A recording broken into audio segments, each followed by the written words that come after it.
धन धन सतगुरु तेरा ही आसरा।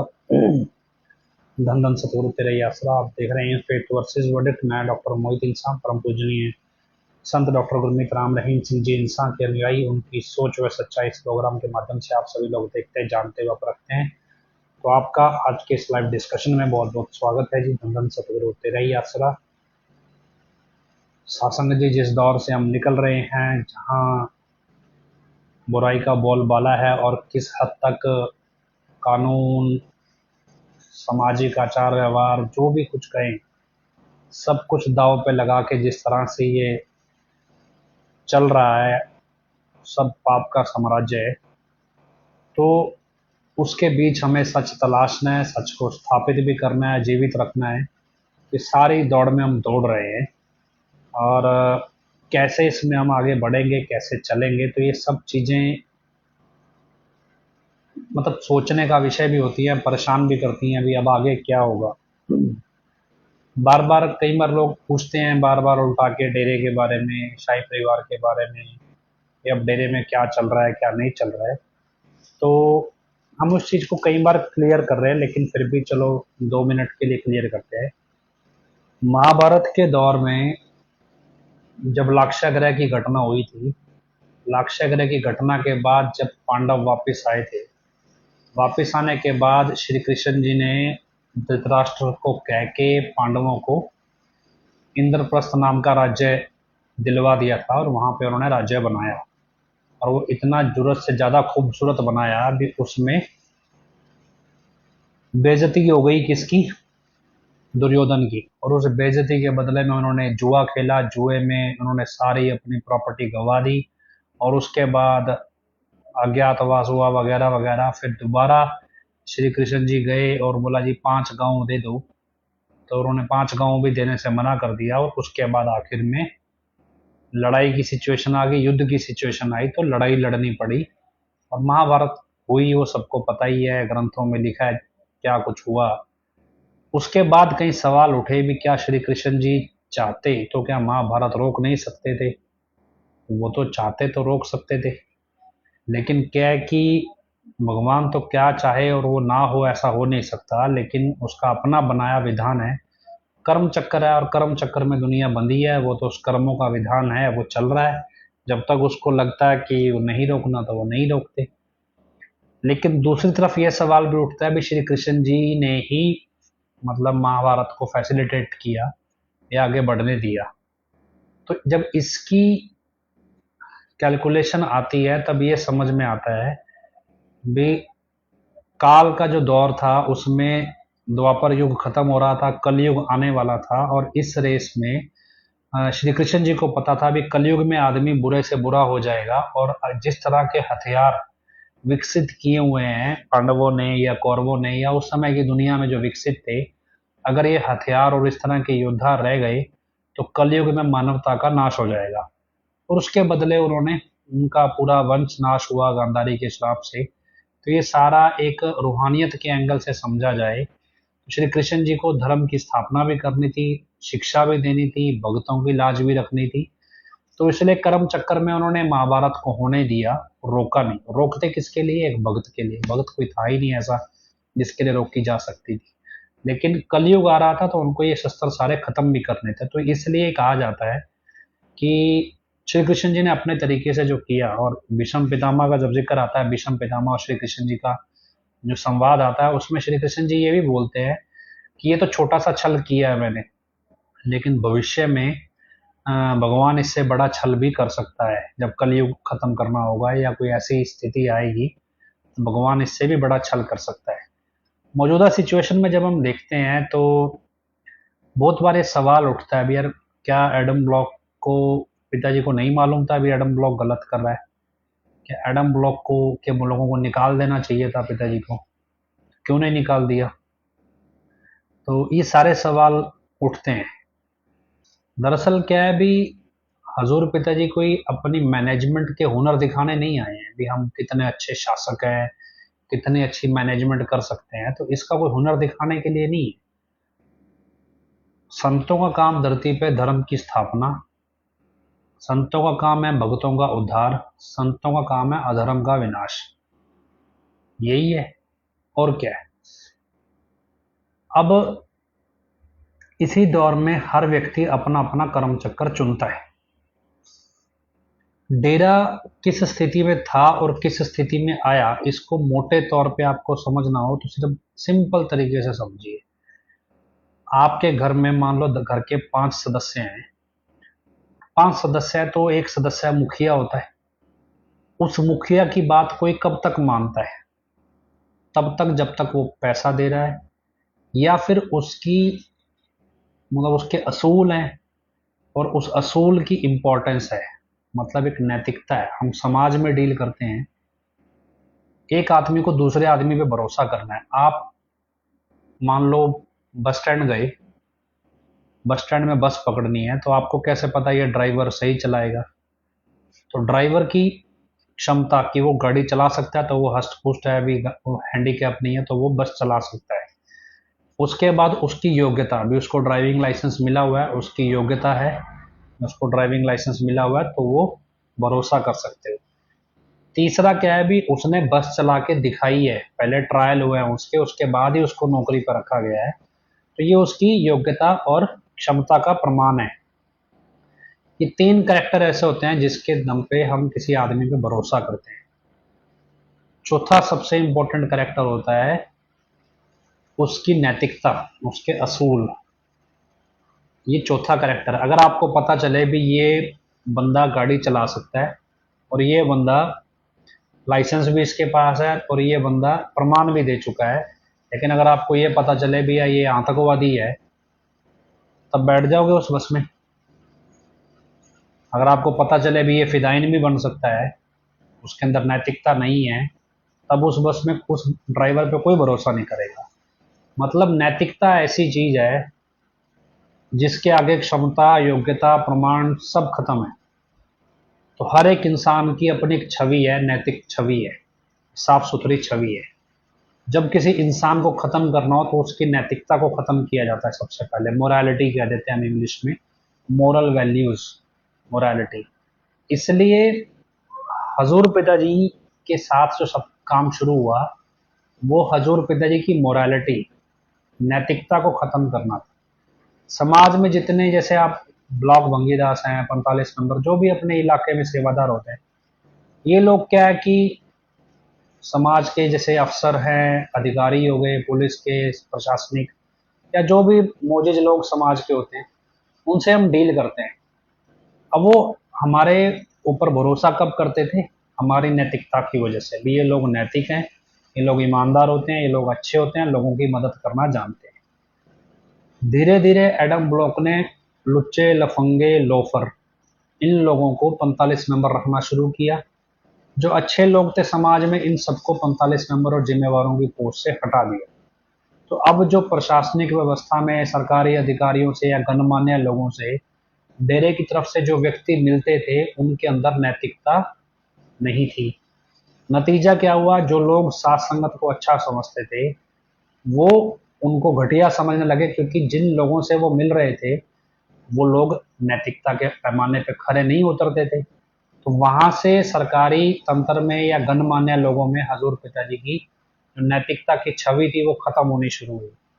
और दूसरी तरफ ये केस था जिसकी वजह से ये नैतिकता खत्म होने की कगार पे कर रहे थे, मतलब डाल रहे थे।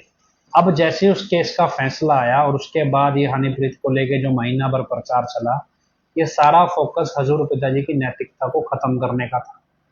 लेकिन ओवर द टाइम जब सबने देखा भी हजूर पिताजी के प्रति साथ संगत का रुझान, प्रेम और व्यवहार और जो विश्वास है, वो उतना कम नहीं हुआ है जो इस केस की वजह से होना चाहिए था। हाँ, अब लोग ये मानने लगे हैं कि एक राजनीतिक षड्यंत्र था, कुछ गड़बड़ हुई, तो उस नैतिकता को वो खत्म नहीं कर पाए। तो इसलिए ये जो नौटंकी, पांडे को ला के, बबलू को ला के, ये सब नकली बना के, जो भी दान सिंह है, दीपन है, जितने भी कर्मचारी इसमें लगे इस नकली को प्रोजेक्ट करने में, इस सबका टारगेट हजूर पिताजी की जो नैतिकता थी, वो अब हजूर पिताजी के चेहरे से ही खत्म की जा सकती थी, क्योंकि साथ संगत का विश्वास वैसे नहीं टूट रहा था। इसलिए उस पैटर्न पे चल के इस नैतिकता को खत्म करने के लिए ये नकली वाला ड्रामा एक तरफ से यहाँ भी चलता रहा। फाइनली क्योंकि लोगों को वो छवि खत्म करके डेरा कब्जाना नहीं है, एक तरह से वो, जैसे हम कहते हैं भी इस देश में अत्याचार का और बुराई का जो प्रतीक है उसे आरएसएस कहा जाता है। भी ये जो आरएसएस है भी इस देश में नफरत, अत्याचार और मतलब क्रूरता की जो परिकार पराकाष्ठा जिसे कहते हैं, गुजरात के अंदर जो हुआ, जो अयोध्या में जहाँ भी हिंदू मुसलमान दंगे हुए, किस तरह से लोगों को कत्ल किए गए, तो ये किसने प्रेरणा दी ये काम करने की? तो वो आरएसएस की एक सोच है। वो एक सोच पे काम कर रहे थे भी हमें गुरु प्रथा को खत्म करना है, क्योंकि हम ब्राह्मण हैं और ब्राह्मण ही गुरु होते हैं सर्वश्रेष्ठ, और हमारी ही चलनी चाहिए। तो क्या होता है कि आमतौर पे जो इस तरह के लोग होते हैं ये किसी निर्जीव वस्तु को कहेंगे, लो जी ये डंडा है, इस डंडे को भगवान मान लो बस, अब ये डंडा हमारी मर्जी से हिलेगा। मतलब क्या है जी, लोग भगवान नहीं बनना चाहते। इस दुनिया में भगवान बनना कठिन है, क्योंकि भगवान को लेके आपको बहुत सारे गुण धारण करने पड़ते हैं, बहुत सारे गुण आप में होने चाहिए, बहुत सारी आकांक्षाएं लोगों को आपसे होती हैं। तो इसलिए भी भगवान कोई नहीं बनना चाहता कि भाई इतने गुण कौन सीखे, हम तो उल्टे सीधे ऐश प्रस्ती भी करनी है, तो वो कैसे करेंगे? तो इसलिए भगवान बना देते हैं निर्जीव वस्तु को भी, जो बोल सकती नहीं, सुन नहीं सकते, कुछ कह नहीं सकते, भी ये निर्जीव वस्तु है, इसको भगवान मान लो। उस भगवान का रिमोट कंट्रोल अपने हाथ में रख लो, ये हमारे हिसाब से चलेगी ये निर्जीव वस्तु, और भगवान का रिमोट कंट्रोल चाहिए, भगवान किसी को नहीं बनना है। तो उस चक्कर में अब क्या है, ऐसे लोग निर्जीव वस्तु को प्रस्तुत करते हैं, भैया ये निर्जीव वस्तु भगवान है और हम इसके रिमोट कंट्रोलर हैं, जैसा हम कहेंगे वैसा भगवान चलेगा, वैसा भगवान जो मतलब भगवान क्या कहना चाहता है ये सिर्फ उन्हीं को सुनता है एक तरह से, और वो अपने हिसाब से चीजों को परोस देते हैं। मतलब अल्टीमेटली पब्लिक को बेवकूफ बनाना है, लूटना है, खाना पीना, क्योंकि क्या है कि ये पुराने जमाने के इन्होंने वो रीति बना रखी है भी मांग के ही खाना है, कमा के खाना ही नहीं है, तो वो मांग के खाने की आदत पड़ी हुई है, वो खून से जाती ही नहीं है। तो उस कॉन्सेप्ट पे भी हमें तो मांगने का सर्वश्रेष्ठ अधिकार है, मांगना भी है और डंडे भी मारने हैं। ऐसे नहीं है अभी भीख मांगने हैं, काम भिखारियों वाला ही है पर शान से करना है। तो वो वाला कॉन्सेप्ट पे ये चलते हैं। अब ये अल्टीमेटली कॉन्सेप्ट क्या है भी, अगर अब क्या है, अब ये आरएसएस भी बिल से बाहर निकलने लगी है, अब ये उस कॉन्सेप्ट पे उतर आई है जहाँ पे ये ओपन तौर पे घोषणा करने लगी है भी गुरु प्रथा में गुरु होना ही नहीं चाहिए, भी गुरु कोई होता ही नहीं है, निर्जीव वस्तु ही गुरु होगी, जीवित व्यक्ति गुरु हो नहीं सकता। अभी इनको गधों को कौन बताया भाई, तुम फिर देवी देवताओं को क्यों पूज रहे हो, तुम भारत माता के पैरों चरणों में फूल क्यों अर्पित कर रहे हो, श्री राम श्री कृष्ण जी के नाम पे उनके मंदिरों के नाम पे पैसे क्यों मांगते हो? ये तो गुरु थे ही नहीं ना, कुछ थे ही नहीं ये तो बेवकूफ थे वो लोग जो ग्रंथ लिख गए, झंडे दे जाते सबको, झंडे बांध लो यही गुरु है तुम्हारा। तो क्या अभी उस कॉन्सेप्ट पे अब ये उतर रहे हैं, वो दिख रहा है कि देखो जब उनको लगता है कि अब समाज में ऐसा कोई व्यक्ति है ही नहीं जो इतना गुणवान हो, जो अपने आप जिसको लोग भगवान मान लें, तो जो है भी वो उनके कंट्रोल में, मान लो धीरेन्द्र शास्त्री है या जो वाराणसी वाले वृंदावन वाले हैं, सॉरी, ये क्या है अभी आल के पताड़ मार रहे हैं। अगला कहे जी, एक ने किसी ने पूछ लिया जी दशरथ ने जीव हत्या क्यों की, और बोले जी दशरथ ने नहीं की, उस समय वहां पे 2 नंबर में रावण प्रकट हो गया था, दशरथ को श्राप दिलवाने के लिए रावण ने की थी।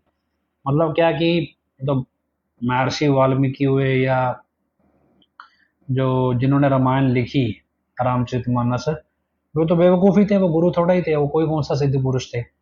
लेकिन क्या इनके हिसाब से तो बस कल्ले झंडे होने चाहिए थे, बाकी हमारा राज होगा। तो क्या कि गुण हो, अकल हो, ज्ञान हो या तमीज हो, शर्म हो तो कुछ बोलने, बेशर्मी की दुनिया है, लगे हुए हैं पेलने। बस क्या है कि वो कॉन्सेप्ट क्या है भी बदमाशी, गुंडागर्दी को भक्ति का नाम देने लगे, तो उस कॉन्सेप्ट पे सब चल रहा है।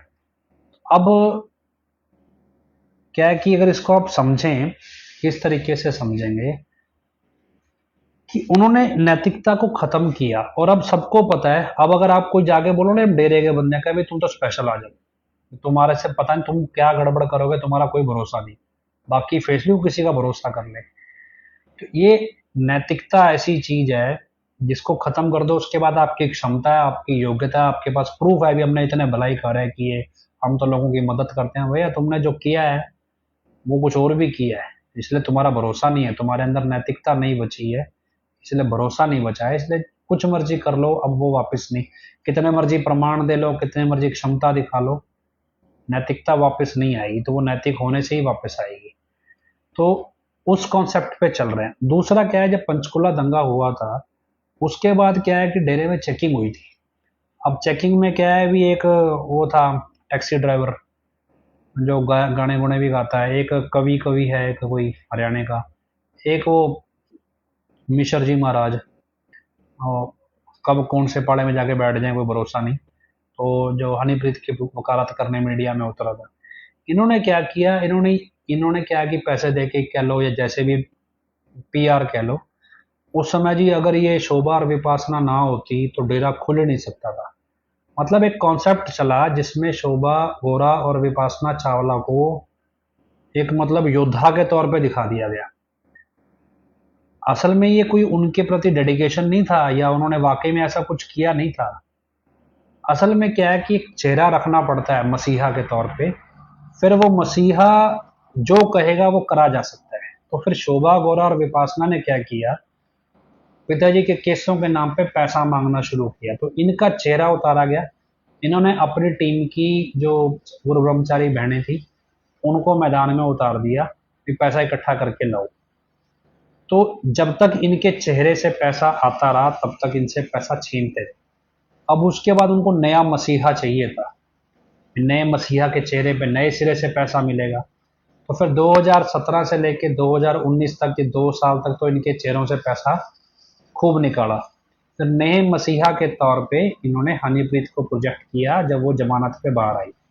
फिर हनीप्रीत की टीम उतरी अलग, वो उतरे संदीप अन्नू जैसे ही अलग अलग, वो क्या जो भी मांगने वाले थे वो हनीप्रीत के खाते में चले गए। तो अब क्या हुआ जी, पहले वाले पैसे ले गए थे उसका क्या हुआ जी, वो तो शोभा और विपासना खा गए। अब उनको कोने में लगा दिया। तो अब हनीप्रीत को नया मसीहा बना के उतार दिया और नए मसीहा ने फिर पैसा लूटना शुरू किया। तो अब जब तक वो पैसा लूट सकते थे लूट दिए। अब धीरे धीरे जब वो पैसा खत्म होने लगा, अभी अब नया मसीहा कौन उतरे, तो नया मसीहा उतर नहीं पाया तो यूपी वाले को नया मसीहा बना के उतार दिया जी, पिताजी खुद ही उतर गए, एक तरह से ये दिखाया गया। तो फिर जितना पैसा उठा सकते थे उठा लिया, लेकिन अब वो पैसा भी अब कम होने लगा है। तो अब इनको नए मसीहा की जरूरत है। लेकिन अब नया मसीहा आए कहाँ से? मसीहा कब आएगा? जब आप दुख में होंगे। एक कहानी सुनाया करते हैं हजूर पिताजी के सामने एक व्यक्ति, एक था हरिचंद पंच कल्याणा। तो वो कहानी सुनाया करता, चुटकुला सुनाया करता। एक बूढ़ा भाड़ा व्यक्ति था और उसको किसी ने कहा भी यार चलो देखा भी भोला भाड़ा, इससे काम करवा लेते हैं। तो उसको किसी शाहूकार ने कहा भी ऐसा है, अभी तुम मेरा ये काम कर दे, तेरे को इसके बदले में 100 रुपये दूँ, खुश कर दूंगा। उसने बोला मेरा काम कर दे, इसके बदले में तेरे को खुश कर दूंगा। उसने कहा ठीक है जी। उसने काम कर दिया। अब काम कर दिया तो बोला भी अब ये पकड़ 100 रुपये। बोला जी 100 रुपये की बात तो हुई नहीं, आपने कहा था खुश कर दूंगा, खुश हो करने की बात हुई थी। बोला यार अजीब आदमी, 200 रुपये ले ले। ना जी खुश करने की बात हुई थी, खुश करो। बोला 500 रुपये ले ले। बोला ना। बोला कुछ खाना पीना है खा ले। बोला ना, खुश करने की बात हुई थी, खुश करो। और वो शाहूकार परेशान हो गया भी इसको खुश कैसे करूं। तो अल्टीमेटली वो चला गया किसी पॉलिटिशियन के पास, मतलब नेता के पास, क्या भी इसको खुश कैसे करें। वो कहा भी मेरे पास ले आ, मैं खुश मैं दिखाता हूँ। नेता ने क्या किया, उसको पकड़ के उल्टा टांग दिया। उल्टा टांग के सारा दिन उसे पीटता रहा। और शाम को शाहूकार को बुलाया, बोला भी इसके पास जा। शाहूकार उसके पास गया, बोला भी यार तेरे को मैं यहाँ नेता से छुड़वा दूँ तो खुश है? बोला हाँ जी मैं खुश हूँ। कहा बस ठीक है, तेरी दिहाड़ी पूरी होगी, आ जा फिर। तो अब कॉन्सेप्ट क्या है भी, पिताजी से तो किसको मतलब है? सबको अपने नाचने गाने खाने पीने ऐश प्रस्ती से मतलब है। सबको पता है भी उल्टे सीधे काम करो, वचन तोड़ो, माफी दिलवा देगा यूपी वाले से, माफी दिलवा देंगे और उसके बाद फिर शुरू हो जाएंगे। तो अब नया मसीहा चाहिए, तो नया मसीहा आए कहाँ से? तो ये भी संभावना है कि अब फिर कोई ऐसी घटना घटे जिसमें आपको उल्टा लटका के मारा जाए, मतलब एक तरह से आपको उल्टा टांग के पीटा जाए। और फिर जब नया मसीहा उतरे, लिखो जी मैं तुम्हें बचाऊंगा, उसमें हो सकता है कि बबलू और ये जो गंगू डॉक्टर है इसका साथी भी, ये और इसकी टीम जो है, अब जो आरएसएस वालों की टीम है, ये टीम मसीहा बन के उतर जाए। मतलब आप ये इस चीज को कैलकुलेट करके रखें। उस दिशा में भी चर्चाएं सुनने को मिलती हैं भी अब ऐसा क्या किया जाए जिसमें संगत को तकलीफ आए और उसमें मसीहा के तौर पे ये लोग उतर जाएं, और फिर जितना पैसा अब तक विपासना चावला, शोभा वालों ने इकट्ठा किया, फिर हनीप्रीत की टीम ने इकट्ठा किया, इन सबको दोषी ठहरा के इनको फिर से अंदर कर दो। अब नई टीम मसीहा बन के आ गई, अब जीरो से फिर पैसा इकट्ठा करना शुरू करेगी।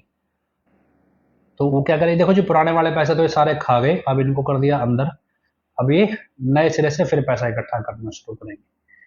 तो इस कॉन्सेप्ट में ये चीज आपको समझनी है, भी कुछ नहीं पता है भी अब कोई भी वारदात, कोई भी घटना हो सकता है वो डायरेक्ट हो सकता है वो किसी हो सकता है कोर्ट के थ्रू हो जाए, जैसे कोर्ट ने बहुत सारे ऑर्डर पास किए, पहले भी तो पंचकुला दंगा कोर्ट के ऑर्डर से ही तो गोली चली है, तो हो सकता है कोर्ट के थ्रू ये काम करवा दें, हो सकता है डायरेक्ट कोई वारदात करवा दे, कोई भरोसा नहीं है इनका। तो उस कॉन्सेप्ट पे हमने एक इनकी साजिश पकड़ी है, तो वो साजिश सरकार तक पहुंचाई भी है कि जो इस साजिश पे ये काम कर रहे हैं। तो उस साजिश को भी आपको अभी आने वाले टाइम पे बताएंगे भी कैसे उस साजिश पे ये काम करने की कोशिश कर रहे हैं। तो वो चीज़ भी आप ध्यान रखना भी, ये इस तरह का कॉन्सेप्ट हो सकता है। अब ये तो चलो इनकी तरफ से है, इसके अलावा पैसे लूटने में तो देखो क्या है कि अभी अभी तक वो 13 वास का मलबा बेच रहे हैं, ये सब कुछ चल रहा है। अभी पैसे तो कोई भी बहाना है, कभी कोई बहाना है, कभी कोई बहाना, अभी पैसा तो ये इकट्ठा कर ही रहे हैं। दूसरा कुछ लोगों का कहना है भी जी ये वो नाम चर्चा घर के रंग करके उनको मतलब वो बना दिया, डेरा बना दिया, नाम चर्चा घर नहीं रखा। तो एक भाई ने फोन करके बताया, बोलो जी नाम चर्चा घर कहते हैं तो ठीक है, लेकिन लोग डेरा कहने से थोड़ा चिढ़ते हैं। तो असल में एक्चुअल में इन्होंने क्या किया, थोड़ा टाइम पहले संगत से नाम चर्चा घरों की जो जमीनें हैं वो स्थानीय संगत के नाम पे है, प्रॉपर्टी जो है। तो इन्होंने पहले क्या, थोड़ा टाइम पहले सात संगत से उन प्रॉपर्टियों के कागज मांगे थे भी ये प्रॉपर्टी हमारे नाम कर दो, तो सात संगत ने मना कर दिया था करने से। तो अब इन्होंने क्या किया, तरीके से यूपी वाले का नाम लेके उसको डेरा बना दो, डेरा के नाम से फिर ये प्रॉपर्टी ट्रस्ट के अंडर लेके कब्जा लेंगे। तो इसलिए वो कॉन्सेप्ट असल में इन्होंने नाम चर्चा घर कब्जाने थे, इसलिए वो तरीके से काम चल रहा है। उसके बाद क्या है, जैसे हम सरकार को देखते हैं जगह जगह हर चीज़ का नाम बदलने पे लगी है, और बोले देश का नाम ही बदल दो भी, इंडिया से कला भारत ही रहने दो, इंडिया ही हटा दो। और है ना भी, जैसे ही नकटी देवी वैसे नकटे पुजारी, उनको लगता है भी जैसे नाम बदल देंगे ना तो लोग नए सिरे से सोचना शुरू कर देंगे, और हरकतें तो वैसी ही रहनी है भी, हम नए सिरे से सोचना शुरू कर देंगे। तो वो कॉन्सेप्ट क्या आप पूरे देश में देख रहे हो, उत्तर प्रदेश में, यूपी में आपने देखा ही है। तो वही कॉन्सेप्ट पे ये काम कर रहे हैं कि हर एक थ्योरी का, हर एक चीज़ का नाम बदल दो, जिससे लोग डेरे की, हजूर पिताजी की वास्तविक सोच को भूल जाएंगे। तो ऐसा होता नहीं है, वो क्या कुछ लोगों को भ्रम होता है अभी क्या, क्योंकि देखो इनका दिमाग तो इतना चलता नहीं, मांग के तो खाया होता है इन्होंने, कौन सा कभी मेहनत की होती है, लूट के, मांग के, मार के, यही तरीका होता है इनका। तो इसलिए इनको इनके तरीके से सोचने दो। हम दूसरे तरीके से जो सासंगत है उनको भी चीज समझने में, नैतिकता को वापस हासिल करना है, उस नैतिकता को। तो इसलिए जब हमने एक किताब निकाली, ये हजूर पिताजी के वचन अनुसार थी भी, हजूर पिताजी ने कहा भी हमारी सोच, हम क्या चाहते हैं हमारे बच्चे बताएंगे। तो हम जो किताब हमने निकाली है उस किताब में फोकस किया गया है ईश्वर की अस्तित्व को, गुरु के जरिए, संतों के जरिए, या इंसान के जरिए, मतलब जीवित व्यक्ति के जरिए एक ईश्वर के अस्तित्व को प्रस्तुत किया गया है। और जबकि इसके बिल्कुल उल्ट जो मतलब ये बबलू एंड पार्टी ग्रुप है, ये निर्जीव वस्तु को तरीके से उस स्टेज पे लाना चाहते हैं जहां भगवान को निर्जीव वस्तु बना के प्रस्तुत किया जाए, तो उस कॉन्सेप्ट पे लाना चाहते हैं। अभी बिल्कुल मतलब कंट्राडिक्टरी हो गया, मतलब अपोजिट हो गया है। तो उस दिशा में अब हमें काम करना है कि हमें नैतिकता हासिल करनी है। तो उसके लिए हमने किताब भी है, आप एक किताब, लोगों को कोई भी व्यक्ति आपसे पूछता है भी आप ये वाली प्रथा क्यों नहीं मानते, ये वाला रीति रिवाज क्यों नहीं मानते, ये चीज क्यों नहीं करते, तो आपको जवाब देने के लिए अब आपके पास किताब है कि आप इस किताब को पढ़ो, आपको समझ आ जाएगा हम ये काम क्यों करते हैं और ये काम क्यों नहीं करते। तो उस कॉन्सेप्ट पे हमें समझाना अब आसान हो जाएगा। इसके अलावा अब हम अखबार, मैंने आपको लास्ट टाइम बात की थी भी, एक अखबार का लाइसेंस मिला है, तो एक भाई ने अप्लाई किया था, उसको मिल गया है, द फेथ टाइम्स के नाम से। तो उस अखबार के जरिए हम कोशिश करेंगे भी नैतिक दुनिया कैसी होती है, नैतिकता क्या होती है, और कैसे इसको समाज में इम्प्लीमेंट किया जाता है, और कैसे बबलू और गंगू डॉक्टर जैसे लोग नैतिकता के नाम पे अपराध करते हैं, लोगों को इस्तेमाल करते हैं, और कैसे ये अपने गलत कामों को भक्ति का जामा पहना देते हैं। तो ये हर चीज़ एक तरीके से आर्टिकल्स के जरिए अलग अलग तरीके से एक्सप्रेस की जाएगी। तो वो आप देख सकते हैं भी, जब अखबार आएगा तो वो अखबार आपके पास ऑनलाइन भी आएगा। जरूरी नहीं है भी आप वो अखबार खरीदो।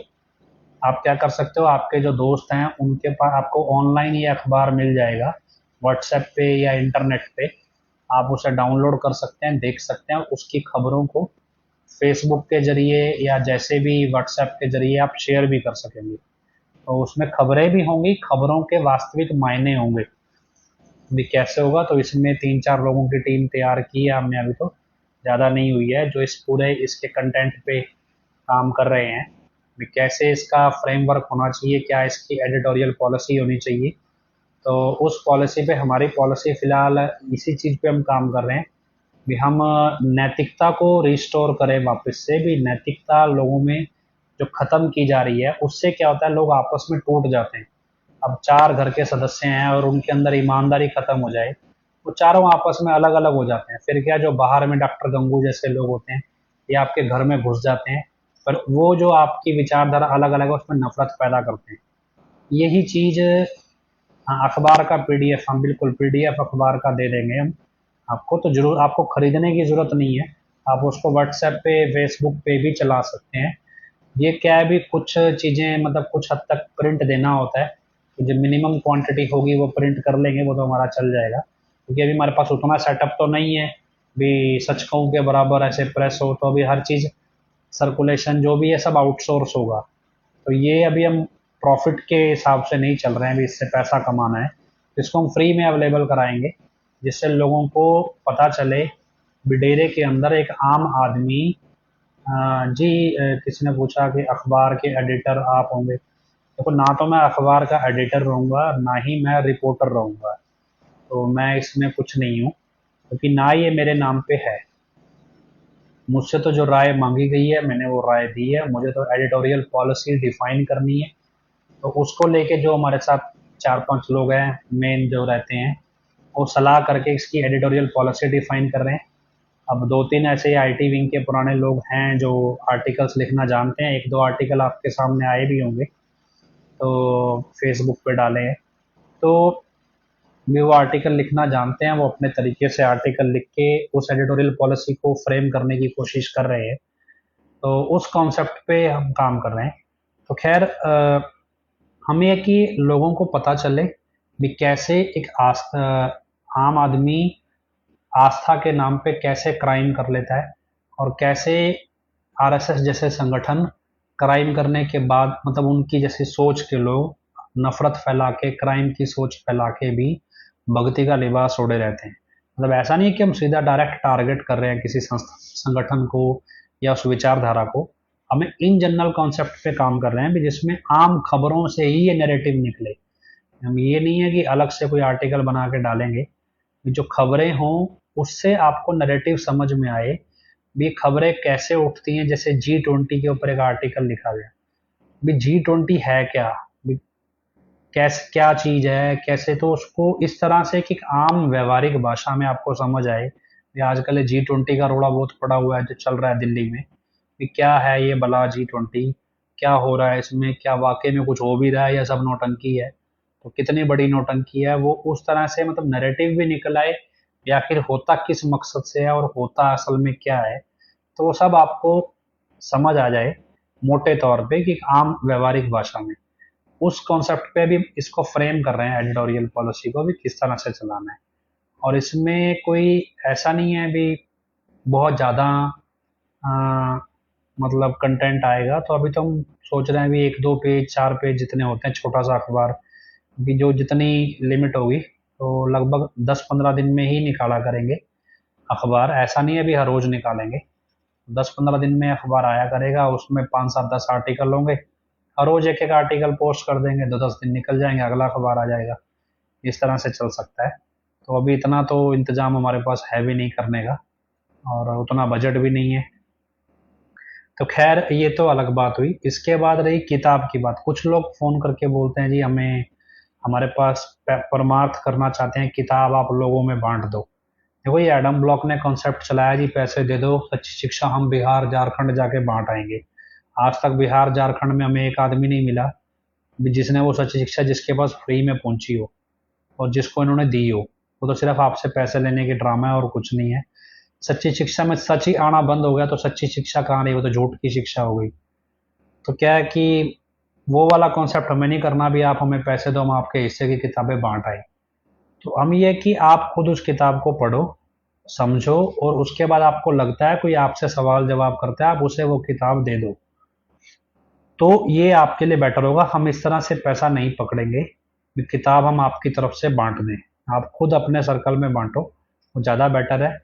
पंजाबी की किताब के बारे में बहुत से लोग पूछ रहे हैं, तो पंजाबी की किताब का डिज़ाइन लगभग लगभग, क्योंकि पिछले कई दिनों से उसी की टाइपिंग पे डिज़ाइनिंग पे काम चल रहा था और थोड़ा अक्षर बड़ा रखा है। उसमें क्या है टाइपिंग में थोड़ी दिक्कत आती है, उसका अक्षर नॉर्मल कीबोर्ड पे टाइप वो होता नहीं है। स्पेशलिस्ट चाहिए, जैसे जैसे वो जो किराए पे लिए थे या जैसे भी जिन्होंने भी सेवा करी है हायर की है कुछ लोग, तो जैसे जैसे वो काम कर रहे थे उनको अपने टाइम के अनुसार टाइम लग गया। लगभग लिखने का काम पूरा हो गया है, उसको टाइप करने का डिज़ाइनिंग चल रही है। तो एक दो दिन में ये डिज़ाइन हो सकता है सोमवार तक ये डिज़ाइन पूरा हो जाए।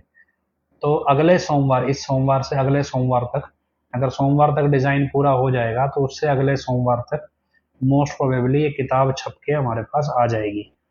तो वो किताब जैसी छप के आएगी हम आपकी सेवा में रख देंगे। हाँ ये ध्यान रखिएगा, पंजाबी की किताब है, उसके जो कागज है पन्ने हैं वो थोड़े ज़्यादा हैं, क्योंकि उसका अक्षर, पंजाबी जो भाषा है वो खुली लिखी जाती है, उसके अक्षर खुलते हैं थोड़े हिंदी से, इसलिए वो उसमें थोड़े पेज ज़्यादा हैं। तो हो सकता है 5 या 10 रुपए उसकी कीमत बढ़ जाए पंजाबी वाली किताब की। तो ये आप इस चीज़ का ध्यान रखिएगा।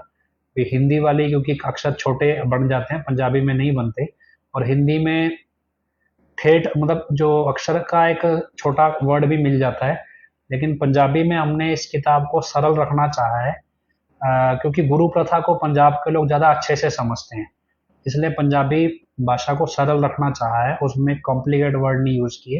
तो इलेबोरेट करने की वजह से सेंटेंस लंबे हो गए और जिससे ये किताब आसानी से समझ आए गांव के स्तर के आम व्यक्ति को भी, कम पढ़े लिखे व्यक्ति को भी। तो उस कॉन्सेप्ट पे हमने लिखी है। तो मोस्ट प्रोबेबली ये आपको आज 9 तारीख है, तो मैक्सिमम से मैक्सिमम 20 तारीख तक आपके पास ये अवेलेबल हो जाएगी। हिंदी की किताब क्या है, जो पहला जो लॉट था हमारे पास लगभग 3,000 किताबें हमने छपवाई थी, तो वो किताबें कोरियर हो गई हैं और वो किताबें ख़त्म हो गई हैं। तो अगला लॉट हमने छपवाया, वो लॉट हमें कल मिल जाएगा। तो मोस्ट प्रोबेबली कल या परसों से बाकी जिनके पास कोरियर अभी नहीं पहुंचे हैं उनके पास वो कोरियर पहुंच जाएंगे, डिस्पैच हो जाएंगे कल या परसों तक वो कोरियर डिस्पैच हो जाएंगे और नया लॉट आ जाएगा, पुराना ख़त्म हो गया है। तो फिर उनको भी लगभग 3-4 दिन में वो कोरियर पहुंच जाएंगे, तो आपको किताबें मिल जाएंगी। तो आप बेफिक्र रखिएगा, क्योंकि 1 तारीख से हमने डिस्पैच करने शुरू किए थे तो लगभग ख़त्म हो गए। अगला लॉट कल मिलेगा तो तब आपके पास आ जाएंगे। तो ये चीज़ आप ध्यान रखिएगा। और कोई जानकारी आपको चाहिए हो हम आपको समय समय पर देंगे। और ये ध्यान रखिएगा कि अब हम अखबार को लेके जो काम कर रहे हैं उस अखबार के जरिए और इस किताब के जरिए हम नैतिकता को वापस रिस्टोर करने की कोशिश करेंगे। और क्या एक्चुअल होती है और कैसे धर्म के नाम पे एडम ब्लॉक ने जो, एडम ब्लॉक ने इन जनरल भी लोग कैसे इस्तेमाल करते हैं, आम जैसे G20 के नाम पे लोगों को कैसे बेवकूफ़ बनाया जा रहा है, वो कॉन्सेप्ट भी जैसे इस आर्टिकल 2 आर्टिकल लिखे गए हैं उसमें दिखाने की कोशिश की है। तो ऐसे ही छोटी छोटी चीज़ों से बड़ी बड़ी चीज़ें समझ आ जाएंगी। तो आप, अगर आपको लगता है भी अखबार को लेके आप काम कर सकते हैं, कोई आर्टिकल लिख सकते हैं, आप लिख के भेजिए। कोई कविता लिख सकते हो, कोई कहानी लिख सकते हो, तो वो भी आप नैतिकता वाले के बेस पे कोई कहानी लिख के भी भेज सकते हैं। तो अभी एडिटोरियल पॉलिसी पूरी डिफाइन हो जाएगी, फिर आपको पहले एडिशन या दूसरे एडिशन से समझ आने लगेगी भी किस डायरेक्शन में ये अखबार जाएगा। तो दलीप सिंह जी, हाँ जी, आप कल या परसों दलीप सिंह जी आपकी किताबें डिस्पैच हो जाएंगी। तो वो बस लॉट ख़त्म हो गया था किताबों का, इसलिए प्रॉब्लम रही थोड़ी। बाकी कल परसों डिस्पैच हो जाएंगी। आज मतलब कल किताबें मिल जाएंगी तो कल ट्रांसपोर्ट पे रखी जाएंगी तो आ जाएंगी जैसे भी, क्योंकि चंडीगढ़ में किताबें छप रही हैं। मोहाली चंडीगढ़ में, हम सिरसा में हैं, कुरियर हम यहाँ से कर रहे हैं, किताबें वहाँ से छप रही हैं। तो जैसी आएगी ट्रांसपोर्ट से अगले एक दिन में पहुँच जाती है, साथ ही साथ आपको कुरियर डिस्पैच कर देंगे, तो आप बेफिक्र रहिएगा। तो जो भी व्यक्ति हैं, आप इसे अब फेसबुक का जो मैसेंजर है, इस पे अपना एड्रेस और क्वांटिटी लिख के भेज दीजिए फ़ोन नंबर के साथ। अगर आपने सैम भाई जी को लिख के भेज रखा है एड्रेस और फ़ोन नंबर, तो वो दोबारा भेजने की ज़रूरत नहीं है, वो आपके पास अपने आप ही आ जाएंगी, आपको कांटेक्ट खुद ही कर लेंगे। तो आप बेफिक्र रहिएगा। मैक्सिमम से मैक्सिमम 2 या 3 दिन आपको लगेंगे। जैसे ही आपका कोरियर डिस्पैच होगा आपके पास, आपको कोरियर की स्लिप भेज देंगे, भी आप उसको ऑनलाइन ट्रैक करके अपना कोरियर रिसीव कर सकते हैं। तो खैर, हम उम्मीद करते हैं, प्रार्थना करते हैं सच्चाई सामने आएगी, जल्दी आएगी। और एक और चीज़ भी है जो आपको बताना चाहते थे कि शाही परिवार को लेके कई बार लोग सवाल करते हैं। आपको एक चीज़ बता दें क्या, कि आपने कभी कहानी सुनी हो या एक किस्सा, मतलब एक कॉन्सेप्ट सुना हो कि जब मुसलमान भाई नमाज पढ़ते हैं ना, जब नमाज पढ़ते हैं तो नमाज के सामने से गुजरा नहीं जाता, मतलब लोग गुजरते नहीं हैं। आपने सुना हो तो आप बताना भी। जब नमाज पढ़ी जाती है तो उसके सामने से गुजरा नहीं जाता, और ये अपशकुन मानते हैं और उसको पाप की दृष्टि से देखते हैं। ऐसा क्यों होता है, ये आपको समझने की ज़रूरत है। असल में क्या है, जब व्यक्ति नमाज पढ़ता है या मालिक को, भगवान को याद करता है किसी भी रूप में, तो उसको वो सामने एक छवि बनाता है अपनी, मतलब एक छवि रखता है ईश्वर की अपने मन में, अपने दिमाग में, या कह लो अपनी भावनाओं में। उन छवि की वो कल्पना करता है और उस छवि के सामने वो प्रार्थना करता है, दुआएं करता है भी, मुझे जो भी उसे मांगना है, जो भी उसका प्रेम है ईश्वर से, उसको वो जाहिर करता है उस छवि के सामने, उसकी कल्पना करके। ऐसे में मान लो कोई बीच में आ जाए, जब वो उसके लिव मालिक से जुड़ी होती है, अगर को उस समय में बीच में आ जाए, क्योंकि उसकी आंखें खुली होती हैं, बीच में आ जाए तो वो लिव टूट जाती है। जब वो लिव टूट जाती है तो वो दोबारा इतनी आसानी से जुड़ती नहीं।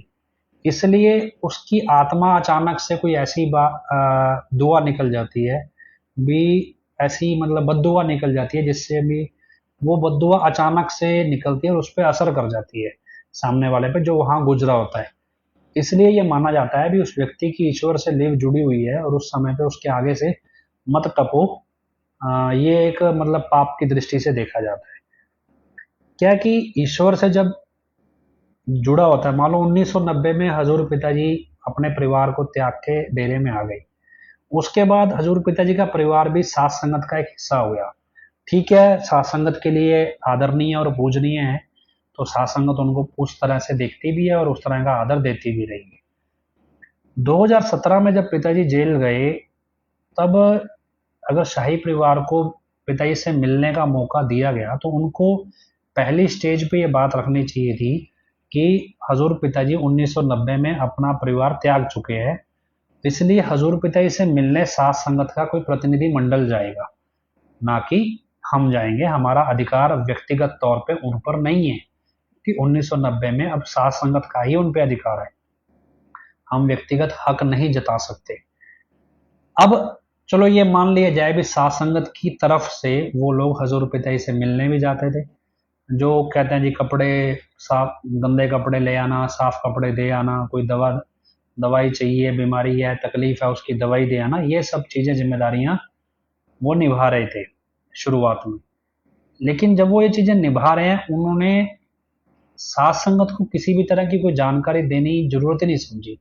उन्होंने इसको व्यक्तिगत तौर पे अपने साथ जोड़ लिया, अपनी साख के साथ जोड़ लिया और अपनी इंपॉर्टेंस के साथ जोड़ लिया, जबकि सात संगत को इसके योग्य समझा ही नहीं। जब सात संगत शाही परिवार से मिलने जाती थी गेट पे, तो इन्होंने गेट पे गार्ड्स बिठा रखे थे, जो कभी ये बहाना मारते जी परिवार है नहीं, उनके पास मिलने का टाइम नहीं है, वो मिल नहीं सकते। इन बहानों से वो सात संगत को दूर करते थे। अब सात संगत जब परिवार से मिलने आती है, वो उनका हालचाल पूछने नहीं आती, वो अपने गुरु की जानने आती है, उनके लिए उनके सतगुरु से जुड़ी होती है और उनके प्रेम में वो आई भी कुछ जानने। ऐसे में जब व्यवहार वो सामने से ऐसा होता है तो अनायास कोई ऐसी बद्दुआ निकल जाती है जो कब कहाँ असर करे पता नहीं। ऐसी एक बार क्या हुआ, भी एक व्यक्ति को शाही परिवार में भाई जसमीत जी ने मिलने के लिए बुलाया, तो उसके साथ एक और व्यक्ति चला गया मिलने साथ में। जब दूसरा व्यक्ति साथ में गया, वो इसीलिए गया भी यार, मैं उसको बड़ी बेचैनी थी कि भाई मैं भी मिलूं, भी पूछूं पिताजी के बारे में, भी कुछ पता तो चले, मतलब आत्मा को शांति मिले। अब वो जब गया तो उसने देखा भी, जसप्रीत भाई ने देखा भी दो व्यक्ति आए हैं। तो उन्होंने क्या किया, उन्होंने बोला जी अपने गार्ड्स को भी, मैं सिर्फ इस बंदे को मैंने बुलाया है, मैं सिर्फ एक ही से मिलूंगा, दूसरे व्यक्ति को बाहर निकाल दो, इससे नहीं मैं मिलूंगा। अब वो व्यक्ति को बड़ा झटका लगा भी यार ये हजूर पिताजी का ही बेटा है, ये तरीका है गराए मेहमान से बात करने का, कि मैं तो एक से मिलूंगा भी, हम कोई तुम्हारे घर का कोई रोटी पानी थोड़ी खाने आए हैं, गुरुजी के प्रेम में आए हैं, तुमने मेरे दोस्त को बुलाया, हम इकट्ठे आए हैं, गुरुजी के बारे में बात करने आए हैं। और उसने उसके मन से एक दुआ निकली और उसने मेरे को भी बताई, गुरुजी हम तो आपके प्रेम में आए थे, अगर आपके लड़के को इतनी भी तमीज नहीं है भी घर आए मेहमान से कैसे पेश आया जाता, और वो कह रहा है भी इसको बाहर निकाल दो, मुझे मिलना ही नहीं इससे। कह जी ये दिन है और आखिरी दिन है, हम इस घर में दोबारा नहीं आएंगे, मैं नहीं आऊंगा इस घर में दोबारा भी, जहाँ पे मतलब सम्मान ही नहीं है गुरु के शिष्य का, भी वो गुरु का बेटा गुरु के शिष्य की संगत का सम्मान नहीं करता। अब न जाने ऐसे कितने लोग हैं जिनको इस तरह से शाही परिवार ने बहाने बना बना के बाहर से बाहर भेज दिया, मिलना ही नहीं चाहा। अब ये जो बद्दुआएं हैं ना, ये जो निकली आत्मा से निकली दुआएं हैं, उन्होंने वो घर ही छीन लिया ना। जिस घर में सात संगत का सम्मान नहीं है वो घर तुम्हारे लायक ही नहीं है। तो नियति तो फिर यही कहती है, वो घर ही छीन लिया मालिक ने, कि जिस घर में सात संगत का सम्मान नहीं, उस घर में तुम्हारा रहना ही लायक नहीं। सात संगत तुम्हें देखने नहीं आती है, वो अपने गुरु के प्रेम में आई थी। इतने लोगों ने जान गंवाई थी, जख्मी हुए, बेरोजगार हुए, बर्बाद हुए, लेकिन नहीं, ये खेल इसीलिए कहते हैं भक्तों से पंगा नहीं लेना होता। भक्तों को कभी मत छुड़ो, भक्ति भाव में व्यक्ति को उसका तिरस्कार ना करो, कब लेने के देने पड़ जाए पता नहीं चलता। अब कहने को एडम ब्लॉक अरबों खरबों खा गया, कमा गया, विदेशों में पैसा लगा रहा है, ऐसे ऐसे 45 मेंबरों के बच्चे हैं जो यहाँ पे 20-25 हजार की नौकरी करते थे। आप लगाओ, इंडिया के अंदर 20-25 हजार की नौकरी करने वाले बंदे कनाडा में एडम ब्लॉक की जो 2 नंबर के पैसे हैं ना, उनसे इतना चढ़ गए। आप वहां 2000 करोड़ डॉलरों का बिजनेस कर रहे हैं, 2000 करोड़ डॉलर का बिजनेस करते हैं कितनी देर में, 2-2 3-3 महीने के अंदर। तो ये पैसा कहाँ से जाता है, तो सात संगत से ही इकट्ठा होके गया ना। लेकिन क्या है कि जब इनका समय आएगा तब इनका भी आएगा। पर भगतों की जो दुनिया है वो अलग तरह की होती है, छेड़ता नहीं उसे कोई। अब आप आज ही देख लो बीजेपी की हालत क्या, मतलब ऐसा कोई व्यक्ति है जो इनको मूर्ख ना कहता हो? कोई भी व्यक्ति, इनकी जिंदगी मजाक बन के रहेगी। एक चीफ मिनिस्टर लेवल का बंदा मनोहर लाल खट्टर, उससे कोई मदद मांगने आया और उसको क्या बोल रहा है कि भाई चंद्रयान पे बिठा के ना, चौथे चंद्रयान पे तेरे को चंद्रमा पे भेजूंगा। इसको चंद्रयान के स्पेलिंग पूछ लो, वो नहीं पता होंगे। और इनके चेले क्या बोल रहे हैं, चंद्रयान को हिंदू राष्ट्र घोषित कर दो। मतलब आपको लगेगा भी यार बेवकूफ हो तो भाई साहब कम से कम इतने भी ना हो। और ये वो है जो महामंडलेश्वर बनते हैं हिंदू धर्म के, वो बोल रहे हैं चंद्रमा को चंदा मामा है जी, चंद्र देवता हमारा, कॉपीराइट है इस पे, मुसलमान नहीं जाना चाहिए। तो भाई चंद्र देवता पे जाने के लिए फिर डंडे, खाकी चड्डी पहन के डंडे घुमाने थे ना। चंद्र देवता पे जाने के लिए साइंटिस्ट कम से कम यही सोच लो भी यार चंद्र देवता हमारा है, और वहां तक जाने के लिए हम सारे हिंदुओं को रॉकेट साइंस या एस्ट्रो ये कौन सी होती है जो स्पेस साइंस है, इसका साइंटिस्ट बनाएंगे, पढ़ा लिखा लो। अगर ऐसे बंतर पढ़ने से कोई चंद्रमा पे पहुंचता तो साइंटिस्ट तो पागल ही है जो पढ़ रहे हैं, ये तो विदेशों की लैबों से ट्रेंड होके आ रहे हैं। कम से कम यही सोच लो यार हिंदू धर्म के जितने भी बंदे हैं इनको स्पेस साइंस में स्टडी करा के हम चंद्रमा छोड़ो और भी ग्रहों पे भेजेंगे। लेकिन कहाँ, वहाँ खुद थोड़े पढ़ना है, इतना कौन जोर लगाए। खुद तो उन बेवकूफ़ों से पैसा ऐंठना है, उनको धर्म के नाम पे बेवकूफ़ बना के। लेकिन क्या है, ये धंधा है, गधों की खोज है, कहाँ तक जाओगे, किस किस को कहोगे। एक हो तो कह भी सकते हैं सारे ही ऐसे हैं, और उन जैसों के बबलू जैसे पैरोकार हैं। इन जैसों को भी ना जी चंद्रमा देवता का, इनका तो चेला इससे भी एक स्टेप आगे है, क्या चंद्रदेव चंद्रमा को नहीं पूजते हम तो उसका रिमोट कंट्रोल जिस बंदे के हाथ में है उसको पूजते हैं, और वो लेके बैठा है चक्रपाणी रिमोट कंट्रोल। मतलब क्या है कि क्या कहोगे, समझ नहीं आएगा। तो खैर, भक्तों की दुनिया में एक और आखिरी में बताता हूँ एक और कहानी। एक व्यक्ति का फोन आया, हालांकि मुझे नहीं पता अब कितनी सच्ची है। वो उसका हजूर पिता से प्रेम है, लेकिन उसकी जो घर से बहन है उसका प्रेम नहीं है। तो वो गुरु के प्रेम में है, लेकिन उसकी घरवाली उस पर शक करती होगी, तो बार बार उसको बोलती भी, तो अपने गुरु की कसम खा तो मैं मानूंगी तो सच बोल रहा है। तो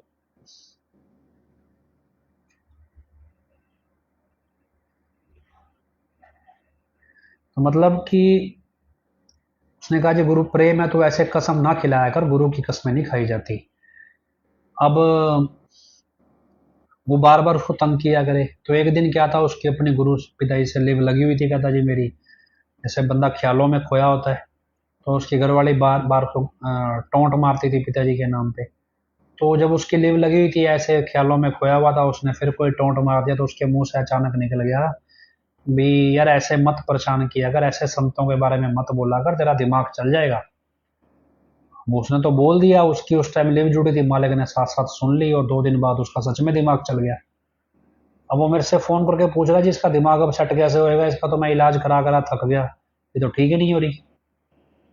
तो क्या है कि ये भक्तों की बांधी होती है, जैसे गुरु भी नहीं छुड़ाता। गुरु भगवान की बांधी संत छुड़ा देगा, गुरु छुड़ा देगा। गुरु की बांधी भगत छुड़ा देगा, भगत की बांधी कौन छुड़ाए। मैं कहा जी ये तो पिताजी आएंगे और आपको ही अर्ज करनी पड़ेगी पिताजी के सामने भी, इसकी ये परेशानी ठीक करो जी, ये तो मेरे से मुंह से निकल गया मेरे, और आपने मंजूर कर लिया। तो क्या है कि ये दुनिया ऐसी ही है। मेरे साथ भी किसी ने, 2-4 लोगों ने ऐसा किया। और छोड़ो, हाई कोर्ट का जज था जिसने 50,000 रुपये जुर्माना लगाया, उसने जब वो बयान पढ़ा ना, जो जेल के नाम से सुनील सागवान ने, एक जज ने लिख के भेजा था, उस टाइम उसको लगा भी बड़ा मजाक उड़ाया उसने एक तरीके से, वो बयान पढ़ते हुए कोर्ट में। और वहां पे किसी ने बोल दिया कि भी ये संत इस तरह झूठ नहीं बोलते तुम्हारी तरह। जज को सुना दी ये बात, भी संत ऐसे झूठ नहीं बोलते। और उसके बाद क्या हुआ, उसको बीमारी लग गई, एक बीमारी लगी नींद ना आने की। और अब वो रिटायर हो गया, उसको ये बीमारी उसके साथ है, उसको नींद ही नहीं आती। चार चार पांच पांच गोलियां इंजेक्शन लगते हैं, तब जाके घंटा 2 घंटा बड़ी मुश्किल से सोता है। तो क्या है कि ये भगत की बांधी है, कौन किस रूप में कैसे बांध दे कुछ नहीं पता है। रूहानियत की दुनिया बड़ी अलग होती है। तो अभी किसी ने लिखा क्या जी, हजूर परम पिताजी श्याम अस्थाना जी महाराज ने शाही परिवार नहीं बनाया। हजूर पिताजी ने हजूर पिताजी को परम पिताजी ने आदेश दिया कि अपने परिवार की संभाल करनी है, बापूजी के गुजर जाने के बाद उनको समय देना है। बापूजी हूँ तब तक बापूजी संभाल रहे हैं, उसके बाद हजूर पिताजी को आदेश दिया भी आपने परिवार को समय देना है। और हजूर पिताजी ने उस आदेश को निभाया। परिवार के लिए उन्होंने साथ संगत के किसी भी हित को दाव पे नहीं लगाया। परिवार उनका बर्बाद हुआ है, साथ संगत वहीं की वहीं खड़ी है। साथ संगत ने गुरु छोड़ दिया अलग बात है, बर्बादी तो परिवार की हुई ना। साथ संगत ने एक नकली आदमी को गुरु मान लिया। रही बात परम पिताजी के परिवार की, तो हजूर पिताजी ने परम पिताजी के परिवार को भी शाही परिवार का ही दर्जा दिया, और उनको भी बराबर ही रखा। उल्टा परम पिताजी के परिवार को तो हजूर पिताजी ज्यादा करीब रखते थे, अपने परिवार को नहीं रखा पिताजी ने करीब ज्यादा, लेकिन परम पिताजी के परिवार को रखा। अब परम पिताजी के परिवार में क्या है, जैसे क्या होता है भी, एक घर का मुखिया होता है, मतलब आपके घर के फादर हो गए। घर का फादर क्या होता है भी, वो आप घर के बच्चों को डांट देता है।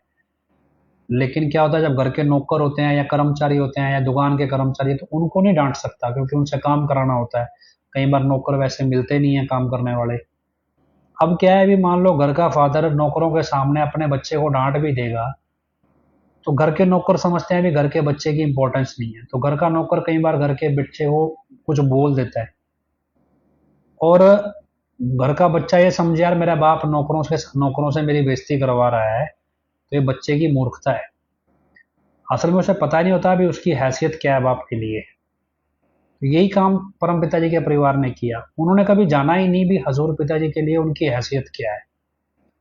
अगर हजूर पिताजी के सामने परम पिताजी के परिवार को प्रबंधकों ने नीचा दिखाया, लेकिन उन्होंने ये नहीं जाना भी हजूर पिताजी के लिए उनकी हैसियत क्या है।